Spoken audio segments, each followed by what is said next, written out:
what is a slap in the face to viewers on a black soap opera is that Randy couldn't kill the racist Kenny when he was assigned by Joey to do that, but he's able to kill Lynette.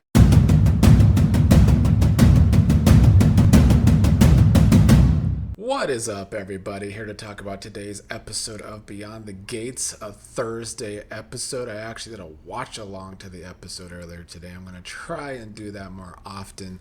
It helps me enjoy the episodes more because lately I've been pretty bored with the episodes and zoning out at times. I'm going to start with the good news today, and then we're going to probably devolve into me talking a lot of shit. Happy that the show is renewed. You know, some of you posted that in the comments yesterday about how the show was renewed, which is a great thing. An even better thing is that it wasn't just renewed for 1 year, it was renewed for 2 years, so it will be airing through the end of 2028 at least.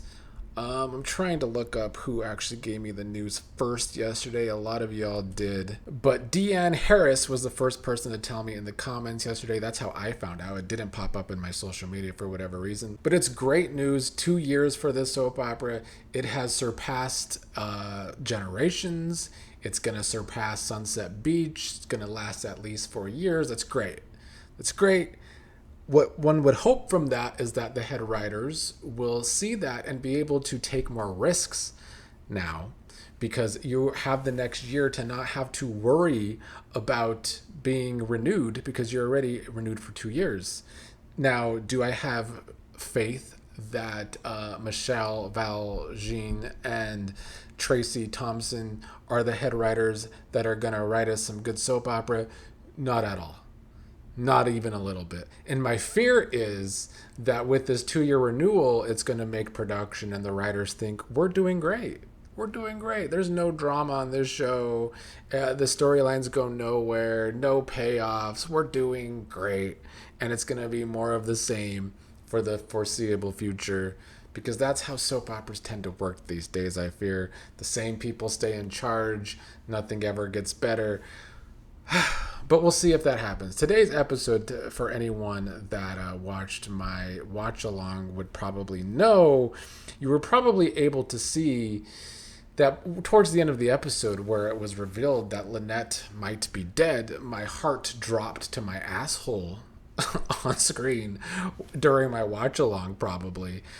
So let's get into that first, I guess. Trash was with Randy and Joey today. Randy and Joey were at the casino. Vanessa was ranting about Lynette, that Lynette has vanished in thin air. Lynette's not answering her phone calls or her messages. That is because Randy has her phone, but it could be a lot darker than that too, though, I fear. But yeah, Vanessa was ranting about how because of Lynette, it's going to look like she can't close a deal. It was the usual shit show between Vanessa and Joey where Joey hypes Vanessa up. Vanessa is whining about something. It's a constant thing from Trash. It's why I would start changing the channel if I wasn't doing a watch along today, because that storyline absolutely sucks. And then on top of that, I have to watch Trash and Joey have this scene while thinking that Lynette is dead. I mean, just terrible. Just a slap in the face to me personally is how I feel, quite frankly. I saw someone mention online, and it's very true, that Vanessa just carries on with Joey in front of Doug's old friend Randy all the time. And it's gross. And it just adds to how big of trash that she is. Anyway, Joey told Vanessa that she needs to mend her friendship with Nicole. Vanessa didn't understand why Joey cares for that to happen since Nicole thinks the worst out of him. So yes, it took Grandpa Gangster to push Vanessa to maybe try and work things out with her supposed friend Nicole. But as we know, Vanessa is a god-awful friend. At that same time, Nicole was meeting with Martin. Nicole was kind of pushing Martin about Smitty's investigation a little, asking if Smitty would break a few rules and go to places he shouldn't. I don't know if this was Nicole fishing for information, and she has suspicions that it was Smitty that broke into her computer. Nicole tried to get Martin worried about Smitty's involvement with all of that. Later in the episode, Nicole did have an unfortunate run-in with a garbage can, and she and Vanessa did have a conversation where Nicole put it together that Vanessa is only there to talk to her because Joey okayed it, and she continued to throw it in Vanessa's face, rightfully, that right now Trash only cares about the man she has known for a year. We were talking in the comments during my watch along about how much Trash whines all the time, how she doesn't care about her kids, how she doesn't care about her friends. She literally only cares about Joey. Her entire life right now is revolving around Joey, and it's at a point where, like, I want her to suffer. Like, she needs to suffer. That is the only payoff to this story now, with the way that they decided to write it. But with how slow moving the pace is for this show, we have to watch the same conversations between Joey and Vanessa every time they're on together. And it's beyond old. Vanessa tried to throw it in Nicole's face that she only likes things when they are the way she thinks they should look, and that basically Nicole's being judgmental about Vanessa and Joey. But at their double date, Joey was the one that started in on Carlton and Nicole. So Vanessa's in the wrong, but what else is new? Will anyone call her out on it other than Nicole? Probably not. Anyway, Randy did end up meeting up with Hayley. Hayley did start the episode with Bill and Nicole, though, so I guess I'll talk about that first. I did like how Hayley was whining about how she had these dreams of getting into fashion like Chelsea and Kat are now, but she did mention Barbara Ryan Originals, which is an As the World Turns reference, which I thought was cool, because, you know, they're always referencing Forrester Creations and Fenmore with Bold and the Beautiful and Young and the Restless, but it's nice to see an As the World Turns shout out there. Hayley had bigger things on her mind. I think she was worrying about how Randy took care of Lynette. Bill wanted to know what was on her mind. He has noticed that she hasn't been sleeping and whatnot. And they did end up chatting about Lynette and how Hayley was naive with Lynette and how it's hard for her to pull back emotionally out of nowhere. Bill was talking about how he wants to find Lynette himself. But when Randy met up with Hayley, Randy has Lynette's phone, of course. He texted back Vanessa finally from Lynette's phone.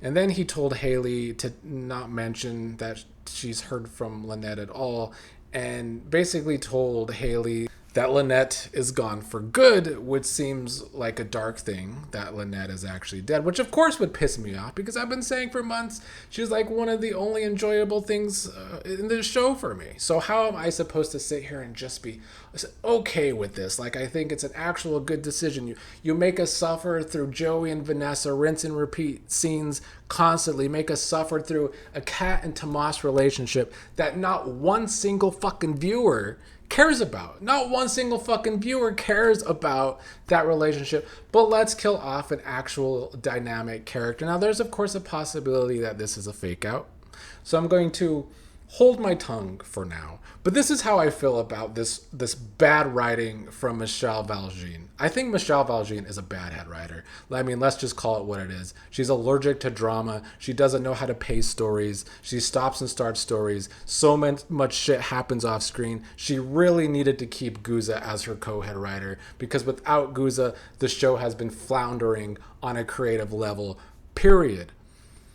But they already killed off Doug off screen. When Doug was killed off, he was killed off screen, and then we just heard about his death. If Lynette is actually dead, it's another murder happening off screen instead of showing us. And maybe that is a way to keep it open-ended, keep it ambiguous. Maybe Doug will show up alive. Maybe Lynette is still alive, which, I mean, hopefully Lynette is still alive. But if they're both dead and you killed off both of them off screen, not only is it laughable because it plays into so much shit happening on this show off screen, for one, which we've all been complaining about, which feels like forever now, but it's repetitive. You just did this with Doug less than 7 months ago. Like, get it together. So, of course, I hope that Lynette is still alive, but if she's dead, it's just another shitty decision from the writing team. We'll have to suffer through lesser characters and get rid of an actual dynamic character. And am I biased? Yes. But I think it is the truth to anyone with eyes and ears that work that seeing Tomas on your screen fail in every scene, seeing the lack of chemistry with Tomas and Kat, seeing the same Joey and Vanessa scenes over and over, it's not good TV. You had so much potential with the Lynette character. All of the backstory with Hayley and Randy, and a possible relationship with Randy and Lynette. And if Randy actually did kill Lynette, it doesn't make a lick of sense for his storyline over these past couple of months, where out of nowhere, Randy was finding Jesus, going to church, and then he's going to kill someone. And on top of that, what is a slap in the face to viewers on a black soap opera is that Randy couldn't kill the racist Kenny when he was assigned by Joey to do that, but he's able to kill Lynette. I don't know. If Lynette is actually dead, I think it is a major mistake. Yes, I'm biased, but the writing for it, in all around, that it happened off screen, that Randy could kill her and not Kenny, shit. But there's possibilities. Maybe Randy is just holding Lynette captive. Maybe, as someone in the comments today during my watch along said, maybe it's actually a scheme of Randy and Lynette's. This is how they're going to get Hayley. They plotted this the other day. It wouldn't make sense why Randy stole her phone, though. There's other possibilities. I'm going to be patient for now and see how it plays out. But the show's so bad already without Lynette that it's going to be even worse now that she's gone. So on top of that, though, I also have to hate on Randy now going forward. And Maurice P. Carey sometimes comments in my videos because I do try and like Randy. I've talked him up since the show started that I think Randy deserves a bigger role. But if Randy killed Lynette, Randy's dead to me. So I'm going to have to hate on that character going forward, too. Joey confronted Randy about Lynette's disappearance and how she's just gone without a trace, while Hayley was cheering to Lynette being out of her life for good. We'll see how it plays out. It's been the best story on this show for months now, but it might have just hit a massive wall. Speaking of walls, Jacob was not at the alley today. Like, shocked he wasn't at our favorite alley. Instead, he was at a warehouse. And that was probably the most shocking part of today's episode. Not Lynette's off-screen death, but that Jacob was at a new set. Leah was talking to Wren on the phone about that Rashad clown, and Rashad is a clown. I'm glad that both Leah and Wren now know that Jacob, aka Rashad, is a clown. Wren now knows that Jacob was trying to change where the drop-offs happen, and it didn't work out for Jacob today. At one point, Jacob was on the phone with his burner in this warehouse snooping when Wren caught him snooping, and Jacob's awful excuse was that he was on Instagram reels and that he wasn't snooping because Wren knows him. He wouldn't snoop. Wren has known Rashad for 2 minutes now. How is Wren supposed to know that? So this was another example of Jacob sucking at his job, and this coming after a couple episodes ago when he was like trying to light up Smitty for doing a bad, messy job. Look at Jacob today, getting his ass handed to him by Wren. It frankly wasn't enough. I think Wren could have kicked him a few more times for how terrible of a job Jacob is doing. But I mean, I guess we got some action today, so there's that. That's kind of it. I mean, we had some Dani and Andre at the beginning. Dani and Andre were on the couch. Andre was about to go out with Martin. They're still very lovey-dovey together. Andre and Dani still so happy. Naomi came over saying that Bill was having an affair, saying that that affair was with Dani because of Bill calling Dani baby on the phone the other day, which Dani didn't even realize. So both Bill and Dani not even realizing that Bill called Dani baby. Doesn't sound like a divorced couple to me. I think at least one of them would have realized they said that. Andre overheard them talking that Dani might have been sleeping around and was kind of acting with Naomi. He started laughing after like it wasn't a big deal, laughing it off like he's not jealous. Dani's saying that there's no jealousy in this relationship, but we have seen Andre be jealous with Bill. We've seen him be jealous, but to others he's acting like he's not. And with Dani, he's always being a simp, as I've been calling him for quite a while now. And it's kind of unfortunate. Naomi, however, does think that Dani and Andre are perfect for each other since they were all over each other in this episode on the couch and whatnot. Bill and Martin got into a confrontation before Andre came and met with them. And I don't know, Bill was kind of being a dick like he usually is, giving Martin grief for running for Senate because Martin's past might come out, and Bill has a stake in that too because he was involved with the cover-ups, which is true. But then Andre came and Andre and Bill got into it. Andre tried to stand up to Bill here about the baby comment, telling Bill that he's the only one allowed to call Dani baby now. Andre tries to draw these lines with Bill, but it's not just Bill that breaks the lines. It's Bill and Dani that breaks the lines.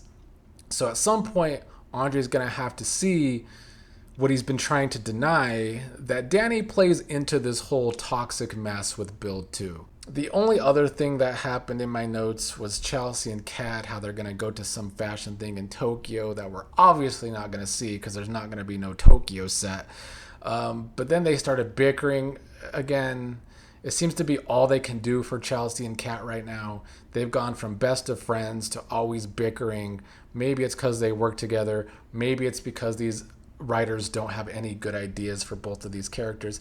Kind of seems like the latter. Because the whole Madison being sued storyline, when we were watching it in our watch along today, we talked about how most of the build to it, pretty much all of the build to it, happened off screen, and now we're supposed to care that Madison's being sued. I mean, we only see Madison maybe once or twice a month as it is. I don't know. Today's episode, it had its moments. I mean, Lynette might be dead. Happened off screen, though. And that's very, very unfortunate. Outside of that, though, it was kind of annoying. I mean, I'm glad Jacob got his ass kicked. I think it was much deserved because he's not done a good job and maybe he needed a wake-up call while he's undercover instead of always texting his wife for some nani. And then we just got to see Vanessa be a trash friend to Nicole again. That was about it. Tomorrow's episode, I think it's going to be more of Nicole and Vanessa from what I remember with the spoilers. So yay us. I don't know if I'm going to do another watch along tomorrow. I might try, but I'll for sure try and do another one on Monday and Tuesday if it works out. And I will do another review tomorrow per usual, same time as I try to do them. Still going to try and remain consistent for now. Might not be able to do that forever. But for now, I'm really trying to build up this Beyond the Gates and other soap opera stuff on this channel. So thank y'all for watching. And we got 2.5 more years of me sitting here and complaining about Michelle Valjean's writing on this show.